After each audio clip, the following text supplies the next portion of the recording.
That's one of the biggest victories for the Me Too movement. A Los Angeles judge sentenced a former TV star and big name in the Church of Scientology, Danny Masterson, to 30 years to life in prison. Masterson was convicted of 2 forcible rape counts, which he committed during the peak of his career as an actor on the sitcom That 70s Show in 2003. Joining us now is legal affairs journalist and friend of the stream, Meghann Cuniff. Meghann was in the courtroom meticulously following the case, tweeting the latest, the nuances.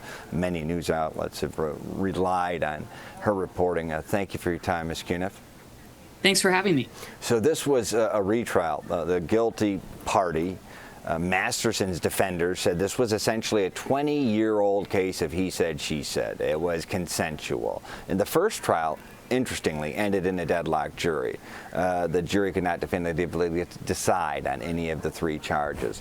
What changed during the second trial with 2 thorough, forceful, guilty verdicts, the victims claiming they were drugged and forcibly raped by the actor? What changed was an increased focus on Scientology. Prosecutors refined their case, shortened their case a little bit. The trial was a lot shorter than the first one, but the big change was a focus on Scientology and the inner workings of Scientology. They actually had a former Scientologist who testified as an expert witness, which it was the first time that had happened anywhere in the United States in a courtroom.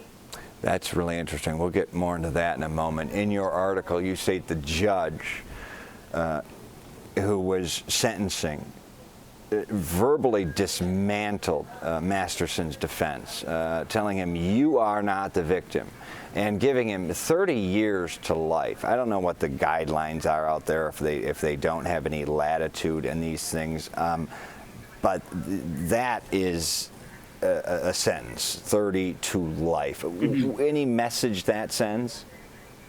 Yeah, I think Judge Charlene O'Mado sent a powerful message about her role as a judge in the case, and then her views on a high-profile case, and the need to kind of set the record straight on what she views the actual facts of the case are, and to discredit his defense and make clear that she believes the victims and believes he's guilty. Let's go back to some of your coverage of the case. The trial focused a lot, you said, on the influence of Scientology. One of the victims said the Church of Scientology was Masterson's protector and enabler, and that she, the victim, was brainwashed, that the church leaders knew about the rape. They covered it up. They've, of course, denied this.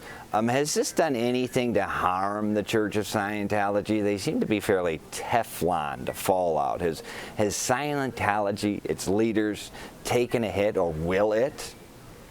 I think Scientology is definitely reeling from this. This is an unprecedented prosecution, and to have a member like this going to prison is a big deal for them. But they have so many resources. It's a big organization, and one thing that's remarkable is how well represented they are legally, particularly in LA. When there are lawsuits filed against Scientology, it's pretty regular that there are at least a few judges in LA Superior Court who need to recuse themselves because of their own legal connections to the Church of Scientology, either through themselves or through a spouse.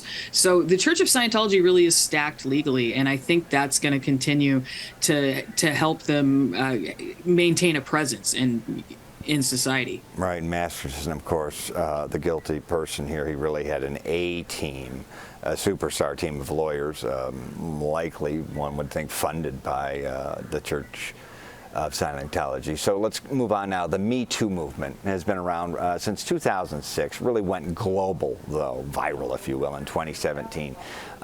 Since then, we've seen Harvey Weinstein, Bill Cosby, other big names in Hollywood, the TV, film industry, convicted, sent to jail for rape.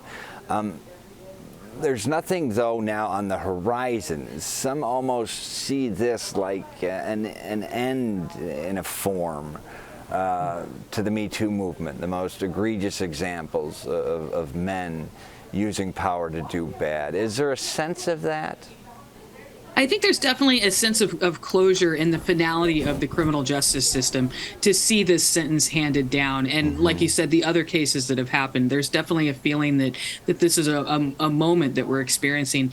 But then I think there's also a rise in civil lawsuits that we're seeing Right. from men accused of sexual assault against women who accuse them of sexual assault that are still beginning to happen. We've got a case here involving a former Dodgers baseball player, Trevor Bauer, who's suing a woman who accused him of sexual assault that will be going to trial probably in February, that I think there's a lot of focus on. And then the defamation lawsuits and stalking lawsuits that are against the Church of Scientology from Right. Danny Masterson's victims. While there's a huge sense of closure in the criminal case, there are civil cases that are just now beginning here that I think are really going to be heating up with Yeah. Danny Masterson and his victims. So a lot of the criminal cases where one can go to jail are over the civil cases where you know, it's important to get, you know, monetary compensation. Those are still ongoing. Legal affairs journalist Meghann Cuniff, appreciate your expertise, your work on this case and others, and your time with us.